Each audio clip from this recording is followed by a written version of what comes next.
बिस्मिल्लाहिर्रहमानिर्रहीम सल्लल्लाहु अलैहि व आलिहि वसल्लम।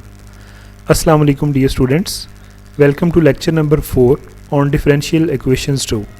The course code is MTH 406 for the students of BS Chemistry 4th semester. I am your instructor for this course, Rashid Ali, working at Department of Mathematics, Government Postgraduate College Mandri, Faisalabad. Dear students, पिछले 3 lectures के अंदर हमने power series का introduction किया है. Power series क्या होती है, उसका रेडियस ऑफ कन्वर्जेंस क्या होता है, उसका इंटरवल ऑफ कन्वर्जेंस क्या होता है. फिर हमने पावर सीरीज़ की स्पेसिफिक फॉर्म की थी जिसका सेंटर 0 पे और वो x की शक्ल में होती है. और अगर आपको याद हो तो लेक्चर नंबर 2 के अंदर मैंने ये कुछ मैक्लॉरन सीरीज़ थी. मैक्लॉरन सीरीज़ भी पावर सीरीज़ की ही शक्ल है, चूँकि इसमें x की पावर्स की शक्ल में है ना, तो ये भी पावर सीरीज़ ही है. इसमें e raise to the power x की पावर सीरीज़ इस तरह की होती है समेशन फॉर्म में. और मैंने आपको बताया था कि ये ज़ुबानी आपने जो है वो याद करनी है ताकि आपको ऑब्जेक्टिव पॉइंट ऑफ व्यू से आसानी रहे. तो कल वाले लेक्चर में हमने पहले तो arithmetic of the power series के बारे में बात की थी कि पावर सीरीज़ को ऐड कैसे किया जा सकता है. उसके लिए मैंने 2 बातें आपको बताई थी. पहली बात उनमें ये थी कि x की जो पावर है वो हमने सेम बनानी होती है. तो दूसरी बात उसमें ये थी कि आपने जो समेशन के इंडिसेस होते हैं ना, स्टार्टिंग इंडिसेस कि कहाँ से जो है वो इंडेक्स आपका शुरू हो रहा है, तो उसमें भी मैंने आपको बताया था कि वो इंडेक्स भी आपने जो है वो सेम बनाना होता है. तो बहरहाल वो टेक्निक मैंने आपको पूरी एक एग्जांपल वहाँ पे सॉल्व करवाई थी. बाद में एक पर्टिकुलर कल वाले लेक्चर में मैंने आपको एक पर्टिकुलर क्वेश्चन का सलूशन भी करवाया था. y dash plus y is equal to 0 जो है वो हमारे पास डिफरेंशियल इक्वेशन थी फर्स्ट ऑर्डर की. तो कल वाले लेक्चर में मैंने आपको first order linear differential equation का पावर सीरीज सॉल्यूशन जो है वो मैंने निकालना आपको सिखाया था. आज का लेक्चर आपके लिए बड़ा आसान होगा, चूँकि कल वाले लेक्चर में मैंने आपको जैसे एक लीनियर ऑर्डिनरी डिफरेंशियल इक्वेशन का पावर सीरीज सॉल्यूशन निकालना सिखाया था, आज वाले लेक्चर में भी हम यही काम करेंगे. हमारे पास एक लीनियर ऑर्डिनरी डिफरेंशियल इक्वेशन होगी और हम उसका पावर सीरीज सॉल्यूशन जो है वो फाइंड आउट करेंगे.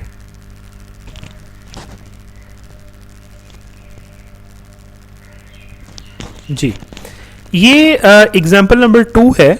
ये आपकी मैथमेटिकल मेथड की जो बुक है बाय SM यूसुफ, उसका ही हम चैप्टर नंबर 10 की आखिरी 3 एक्सरसाइजेज हम करेंगे और फिर हम चैप्टर नंबर 11 इसी बुक का जो है मैथमेटिकल मेथड का उसके ऊपर हम मूव करेंगे.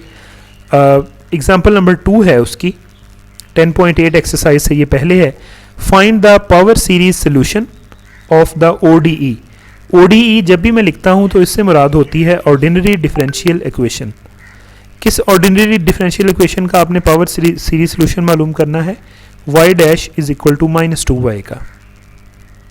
सो स्टेप्स 100% कल वाले लेक्चर में जो मैंने आपको एग्जाम्पल करवाई है ना, y dash plus y is equal to 0, steps जो हैं वो 100% वही हमारे यहाँ पे इस्तेमाल होने हैं.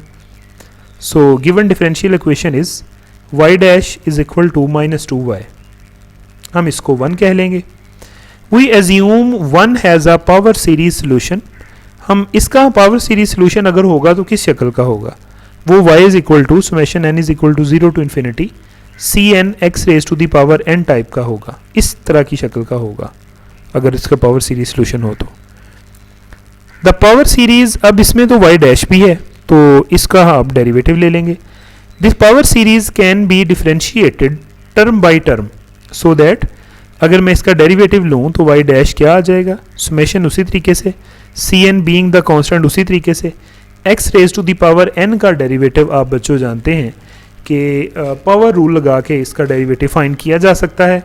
और ये क्या होता है कि पावर आपकी नीचे और एक पावर में एक की कमी, यानी nx raise to the power n -1. तो ये चीज़ आ गई. अब पिछले लेक्चर में मैंने आपको बताया था कि अगर मैं इस सिग्मा को खोलूं तो पहली टर्म यानी n इज इक्वल टू 0 के लिए ये टर्म का आंसर आता है 0.